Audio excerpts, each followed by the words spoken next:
Jones.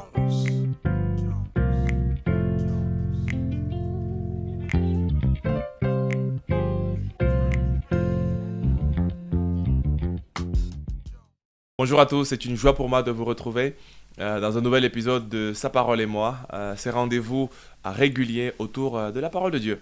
Car nous croyons que Dieu nous donne des ingrédients dans sa parole pour bâtir une vie en bonne santé. La dernière fois, j'abordais avec vous une question qui me semble importante. Comment être transformé? Comment être transformé? Car je suis convaincu que bien que cela est rare et difficile de changer, je pense que Dieu nous aide réellement à être transformés afin de devenir meilleurs. Mais pour le faire, il faut utiliser les bons éléments et mettre en action les bons ingrédients pour pouvoir être réellement transformé. J'abordais la question des puissances de transformation, des 4 puissances de transformation. Je crois que si on met en évidence et si on met en action ces puissances-là, alors nous serons réellement transformés. Aujourd'hui, on va parler d'autre chose, mais également dans cette capacité à être transformé, on va sortir de la dimension de puissance qui sont ces vecteurs réellement extérieurs aussi, qui nous amènent à changer, pour parler des dispositions intérieures. Et dont le titre de cette capsule, c'est 4 dispositions de transformation. 4 dispositions de transformation, je parle des dispositions qui sont intérieures. Car bien que des facteurs extérieurs tels que la puissance du Saint-Esprit, tels que peut-être le changement de mentalité peut nous aider à être changés de manière extérieure, comme d'autres éléments, je reste convaincu que des grandes transformations s'opèrent lorsque des bonnes dispositions intérieures sont déployées. Il suffit, pendant quelques instants, de voir quelqu'un et les dispositions intérieures de la personne pour déterminer jusqu'où il pourra aller ou à quelle proportion est-ce qu'il pourra transformer. Lorsque Dieu nous transforme, il nous transforme parfois de l'intérieur vers l'extérieur. Et donc aujourd'hui, je voudrais en aborder avec vous 4, parce que je pense qu'on a tous besoin d'être transformés et que c'est le désir de Dieu pour notre vie. Le premier, qui n'est pas peut-être le plus beau, c'est que si nous voulons être transformés, il faut qu'on accepte de mourir. Accepter de mourir. Regardons Jean chapitre 12, verset 24. Jésus nous dit ceci. En vérité, je vous le dis, si le grain de blé tombé en terre ne meurt pas, il reste seul. Mais s'il meurt, il porte beaucoup de fruits. En d'autres mots, Jésus nous dit dans ce texte que si quelqu'un veut changer, il faut qu'il accepte, comme ce grain, de tomber en terre et de mourir. Par contre, s'il ne meurt pas, il reste seul et il ne change pas. Pour accepter d'être transformé, il faut accepter de mourir. Ça peut être dur, ce que vous me direz, ce que je vous dis en ce moment. Dur d'accepter de mourir. Qui a envie de mourir? Qui a envie de mettre fin à sa vie? Qui a envie d'arrêter tout? Non, on n'a pas envie. On veut vivre, on veut accomplir des exploits. Mais la Bible nous montre un chemin paradoxal. Si vous voulez être transformé comme une graine qui était un peu à être une graine qui devient beaucoup, il faut accepter de mourir. Si je suis un pasteur, si je suis un responsable de jeunes, si je suis un leader, et que je vais être transformé d'un pasteur qui prend soin de 2 personnes, de 5 jeunes, pour être un pasteur qui prend soin de 400 personnes, de 500 personnes, ou bien de 1000 ou 200 jeunes, il faut que je sois transformé. Ce n'est pas uniquement une technique extérieure, il faut que j'accepte de laisser mourir certains aspects en moi. Quand je regarde des gens qui font certaines choses avec une certaine dimension, aussi bien en termes de nombre, de volume, je me rends compte qu'il y a quelque chose qu'ils ont accepté de perdre pour recevoir et être transformé. Personne ne naît de la même manière, personne n'arrive au monde d'une certaine façon et voit des choses changer sans pour autant avoir changé. Moi, j'écoutais un pasteur il y a cela quelques temps dans une vidéo qui disait une chose qui était très frappante, mais très à propos, en lien avec ce texte, cette réflexion que je vous partage aujourd'hui. Il disait que si mon église est différente d'une autre église, en termes d'impact, en termes de travail, si une église le fait de manière beaucoup plus importante, ce n'est pas à cause uniquement du contexte, ce n'est pas à cause uniquement des membres, c'est à cause du pasteur. Si je change, beaucoup de choses pourront changer. Et c'était frappant parce que les leaders influencent beaucoup. John Maxwell, qui est un expert en leadership, a une phrase qui dit « Tout s'élève et s'effondre sous le leadership ». Et donc, si j'accepte de mourir, alors je serai capable de porter du fruit. Dans un couple, si on accepte de mourir et de perdre des acquis, de perdre des privilèges, de perdre même une certaine façon de faire, alors on est en train d'emprunter un chemin de transformation et même de multiplication. Moi, je me suis marié avec une femme, avec une épouse que j'aime et que j'apprécie énormément, mais qui n'a pas grandi dans le même contexte que moi. Et lorsque je me suis marié, je me suis rendu compte que les premières années, on avait une culture qui était différente, on avait des arrière-plans qui étaient différents. Je me rends compte des années plus tard que j'ai changé en acceptant de perdre certaines choses. Je n'ai pas renié mon identité, loin de là, mais j'ai été transformé en perdant et en recevant également d'elle. Lorsqu'on est agrippé à notre identité, agrippé à ce que nos habitudes, à nos choses d'avant, alors on n'est pas équipé pour changer. Acceptez de mourir. Pas de mourir à n'importe quoi, de mourir à ce pourquoi Dieu vous appelle à mourir. Première disposition. Si je suis prêt à lâcher prise, à abandonner et à perdre certaines choses, alors j'ai les conditions nécessaires pour pouvoir expérimenter la transformation.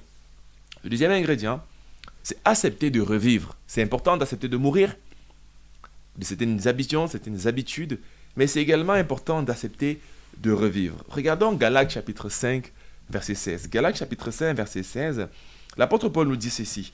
Voici donc ce que je dis. Marchez selon l'esprit et vous n'accomplirez pas les désirs de votre nature propre. Marchez selon l'esprit et vous n'accomplirez pas les désirs de votre nature propre. Paul nous dit, c'est possible de ne pas marcher selon ma nature propre. C'est possible de ne pas faire comme j'ai toujours fait durant les 20 dernières années. C'est possible de ne pas faire comme ceux qui ont la même couleur de peau que moi font. Que c'est possible de ne pas faire comme ceux qui ont les mêmes études que moi font. C'est possible de faire différemment que comme tous les hommes ont l'habitude de faire.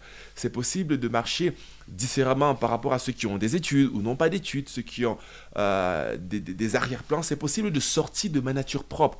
Non pas forcément que je la renie, que je ne l'apprécie pas, non, loin de là. Mais Paul nous dit que c'est possible de faire autre chose et de faire différemment. Et la Bible nous dit que Christ, de la même manière qu'il est mort à la croix, par la puissance du Saint-Esprit, peut revivre par la puissance du Saint-Esprit. La même puissance qui l'a conduit dans le tombeau est la même puissance qui l'a ramené jusqu'à la résurrection et une pleine et totale résurrection. Cela veut dire quoi? Cela veut dire que j'accepte de marcher selon l'Esprit. J'accepte de suivre ce que le Saint-Esprit me demande de faire. J'accepte de revivre après avoir accepté de mourir. De revivre non pas par mes ambitions, mes projets, mais par ceux de Dieu. Ceux que me communique l'Esprit de Dieu. Beaucoup de personnes ne veulent plus revivre, ne veulent plus prendre des initiatives, entreprendre quelque chose. Pourquoi? Parce qu'on était déçus, parce qu'on a déjà essayé plusieurs fois et ça ne marche pas, parce qu'on n'y croit simplement plus. Alors que lorsque le Saint-Esprit impulse quelque chose en nous, il nous communique une vie, il nous met en mouvement, il crée ce qu'on appelle un momentum, ou ce qu'on utilise souvent en physique comme étant l'effet ripple, quelque chose qui tombe un point et se propulse dans d'autres dimensions et dans d'autres points. C'est possible de revivre lorsqu'on écoute ce que Dieu nous dit et qu'on se met en mouvement. L'apôtre Paul, dans son histoire avec Dieu, va essayer des tentatives pour essayer de gagner le monde. Sa conversion, lorsqu'on l'étudie, elle est très intéressante. On voit qu'après sa conversion, il prêche directement l'évangile. Il est conduit à Jérusalem.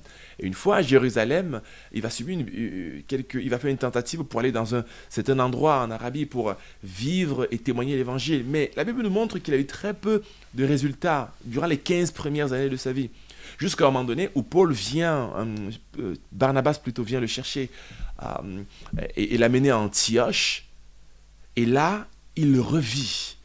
Parce que pendant un temps de prière, le Saint-Esprit dit « Mettez à part Paul et Barnabas pour l'œuvre à laquelle je les ai appelés. » Les premières tentatives de mission qu'il a faites durant les 15 premières années de sa vie n'ont pas eu de succès, mais il y a un nouvel élan du Saint-Esprit qui va l'amener à dire « Allons-y, c'est le moment. » Eh bien, parce qu'il a écouté le Saint-Esprit, il a complètement été transformé, au point de transformer tout l'Empire romain par le message de l'Évangile. Lorsqu'on écoute l'Esprit de Dieu, tout change. Je me rappelle, lorsque le Saint-Esprit me dit, Cyril, je t'appelle à devenir mon serviteur. Va, par exemple, à Évry.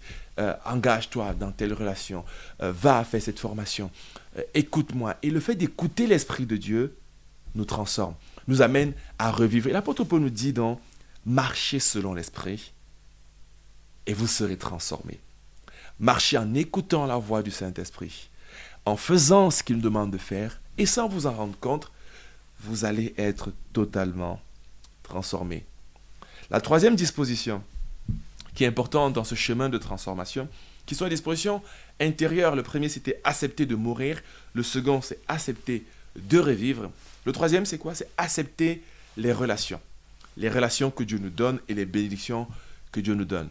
Un texte intéressant dans 1 Corinthiens chapitre 12, verset 26 au verset 27, nous dit ceci. Si un membre souffre, tous les membres souffrent avec lui. Si un membre est honoré, tous les membres se réjouissent avec lui.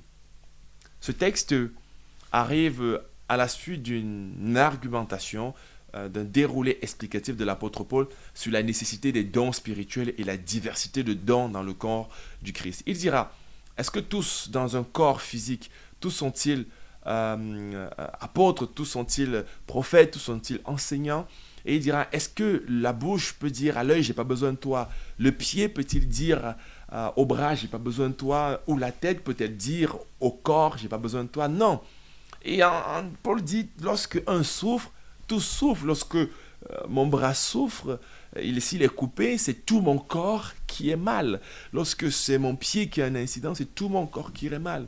Et donc, Dieu nous donne au travers des relations que nous construisons, bien affecte toute la marche de mon corps. Le fait que je vois bien affecte également toute la marche de mon corps. Et donc, Dieu nous donne les différentes relations, les différentes interactions avec les relations qu'on construit d'être transformés. Le cadre où vous serez le plus transformé, et la Bible nous le dit, c'est le cadre du mariage. Votre épouse va vous transformer, votre époux va vous transformer. Vous serez transformé par les interactions. Parce que la Bible dit que faisons l'homme et la femme à notre image. Ça veut dire que les uns et les autres contribuent à présenter l'image de Dieu. Et dans vos relations sur le plan de couple, réfléchissez à la personne avec qui vous allez vous engager. Mais dans le cas dans lequel vous êtes dans ce cas de couple, si vous êtes en couple, dites-vous que l'une des personnes qui va le plus vous transformer, ce sera votre mari ou votre épouse. Mais pas que le couple. Également vos enfants, la parentalité. Vos parents et vos enfants vont être des agents de transformation de votre vie. Et si on est prêt à les accepter ces relations, alors on est transformé. J'ai été transformé par mon père, aussi bien par mes pères physiques que mes parents naturels. J'ai été transformé par eux. Déjà, je porte leur gène et leur ADN, mais par leur éducation, celle qu'ils m'ont transmise, ils m'ont communiqué quelque chose qui m'a transformé. Et donc, ma relation avec mon père peut me transformer. Tout comme la relation avec mes enfants me transforme. Depuis que je suis père, je me rends compte que l'interaction que j'ai avec eux, certes, j'essaie de les transformer à l'image de Dieu. En même temps, Dieu utilise cette relation pour me transformer. Il m'apprend à mieux comprendre la relation qu'il veut avoir avec moi au travers de la relation que j'ai avec mes enfants. Nos enfants nous transforment. Nos frères et sœurs nous transforment. Pierre et André, Pierre et Jean, par leur relation, ils ont été transformés. Pierre et Paul, ces apôtres, ont été transformés. On voit l'apôtre Pierre être repris par Paul pour ce qui concerne les viandes sacrifiées aux idoles. Par cette communion et par cette corrélation, on voit la transformation s'opérer. Et ça, c'est quelque chose de juste extraordinaire, de se dire que la transformation de Dieu s'opère également par la communion fraternelle. On voit Paul également rendre compte auprès des apôtres. Il rend compte auprès des apôtres, après avoir opéré un ministère auprès des non-juifs dans son premier voyage missionnaire, il revient, rend compte auprès des apôtres. David sera transformé par Saül, par la fuite qu'il va opérer. Nos pères spirituels nous transforment. Au travers de toute cette dimension, je vous invite à considérer une chose, mes amis. Toutes les relations que vous construisez, si vous êtes prêts à les accepter, seront capables de vous transformer. C'est une conviction. Et donc, toute chose, en effet, concourt au bien de ceux qui aiment Dieu. Alors, si on acceptait nos relations spirituelles proches, c'est celles dont j'ai fait mention, mais également les relations avec ceux qui forcément on n'est pas proche, nos collègues de travail, nos voisins, nos maîtres, nos managers, nos responsables. La Bible dit que toute chose concourt au bien de ceux qui aiment Dieu. Et la priorité de Dieu, mon ami, c'est de faire en sorte que tu sois à son image et à sa ressemblance. Alors, accepte les relations que Dieu te donne de construire, car elles vont te transformer. Paul nous dira, ne vous y trompez pas, les mauvaises compagnies corrompent les bonnes mœurs. Donc, acceptez ces relations. Et le quatrième aspect de transformation qu'il faut accepter, disposition, acceptez votre appel.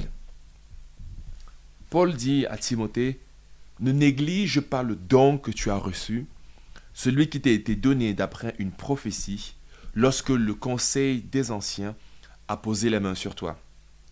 Occupe-toi de ces choses, donne-toi tout entier à elles, afin que tes progrès soient évidents pour tous. L'apôtre Paul ici nous révèle l'un des secrets du progrès dans le ministère. Paul nous dit ceci. Il dit, ne néglige pas le don que tu as reçu. Ça veut dire que Dieu t'appelle à faire quelque chose, Dieu t'invite à faire quelque chose.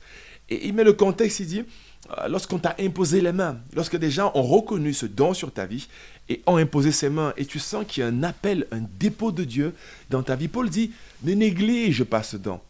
Mais lorsque tu vas rentrer dans ce don, sois conscient d'une chose, dans cet appel, tu seras transformé. Et comment tu seras transformé? Tu seras transformé pour accomplir ce pourquoi Dieu t'appelle. Nous sommes différents entre le moment où Dieu nous appelle et le moment où nous avons fini notre appel. Entrer dans notre appel va contribuer à vous transformer. Quand on voit l'apôtre Paul entre le moment où il est appelé et le moment où il finit son ministère, c'est un homme transformé. Quand on voit l'apôtre Pierre entre le moment où il est prêt à détruire les gens, à couper l'oreille d'un soldat romain, et le moment où il finit, étant prêt à mourir pour Dieu, il a été transformé. Quand on voit Jean, quand on voit tous les disciples, entre le moment où ils ont été appelés et la fin ils sont transformés, quand on voit Moïse, entre le moment où il reçoit l'appel de Dieu et le moment où il finit et rejoint le Seigneur, il est transformé. Quand on voit Josué, au moment où il est tremblant, fébrile, comme le jeune Timothée, on voit au début il est fébrile, tremblant, à la fin, il n'est plus le même. C'est un soldat qui se tient et qui bénit les tribus d'Israël quand on voit Timothée. Au début, l'apôtre Paul dit, tu es craintif, tu as peur, tu es tremblant. Mais à la fin de son ministère, il est rempli d'audace, de zèle, de foi et il accomplit des choses extraordinaires. Votre appel va vous transformer. Mais pour le faire, il va falloir y entrer. Il va falloir répondre à cet appel. Il va falloir vivre cet appel. Et l'apôtre Paul nous donne un conseil. Il dit, occupe-toi de ces choses, donne-toi entier à elles, afin que tes progrès, ta transformation, soient évidents pour tous. Pour pouvoir être transformé dans l'appel, il va falloir se donner entier à ce pourquoi Dieu nous appelle. Il va falloir se concentrer, il va falloir prendre son courage et dire, ok, je vais le faire. Si Dieu m'appelle à prêcher, alors le simple fait de sortir, aller dans la rue jour après jour et de témoigner, de prêcher l'évangile, cela, avec le temps, va me transformer. Mais si je reste assis et j'attends que la transformation s'opère, je ne verrai jamais rien. Si Dieu m'appelle, par exemple, à m'occuper de certains types de personnes et que je ne me lance jamais pour le faire, j'attends un espace, j'attends une plateforme qui m'est offerte pour le faire, alors je me trompe complètement de mission. C'est lorsque je vais prendre mon courage à deux mains, oser faire ce que Dieu me demande de faire, oser rentrer dans cet appel, que la transformation prendra place. Mes amis, Dieu désire nous transformer. Et je pense que cette année 2023 peut être pour ta vie une transformation totale. Au point où, à la fin, au 31-12, tu dis « Waouh, que de chemins ont été accomplis. » Mais pour le faire, il faudrait simplement accepter ces dispositions intérieures. Et j'en ai cité 4 aujourd'hui. La première, c'est accepter de mourir. Le chrétien est comme Christ, il meurt à la croix et devient un disciple de Christ. Mais accepter de vivre et de revivre surtout. Parce que la finalité, ce n'est pas la mort, mais c'est la vie avec Dieu. Et accepter les relations que nous construisons dans cette nouvelle vie. Parce que ces relations vont nous amener, mes amis, à être radicalement transformés. Et enfin, acceptons d'entrer dans l'appel. Parce que quand on entre dans cet appel, nous vivons le miraculeux de Dieu. Il nous transforme de jour en jour et nos progrès deviennent évidents pour chacun. Ma prière pour toi, ma prière pour vous, c'est que vous soyez totalement transformés et que vous ressembliez à Christ, votre Dieu, votre Seigneur et surtout celui qui veut avant tout que vous soyez transformés. À très bientôt pour un nouvel épisode. On parlera des différentes personnalités et des tempéraments. Parce qu'il y a des choses qu'il faut changer, mais il y a des choses peut-être qui ne changeront pas et celles qui changeront. Alors on verra ça dans le prochain épisode. Soyez bénis et à très bientôt pour un nouvel épisode de Sa parole et moi.